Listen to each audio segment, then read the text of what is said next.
ఓటేయమంటే ఏదో కాదు నీలో ఉన్న న్యాయమేరా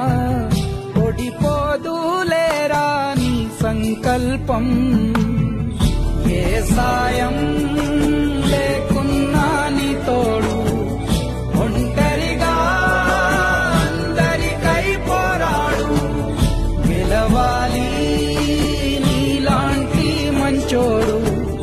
గెలిచేలా చూస్తాడు పైవాడు ఏమైంది ఏమైంది అయినా ఇప్పుడు ఏమైంది ఆటుపోటు లేకపోతే జీవితమేముంది పోను పోను దారి ఉంది ముందుకు పోగా ఊపిరుంది చీకటైన దారుల్లోనే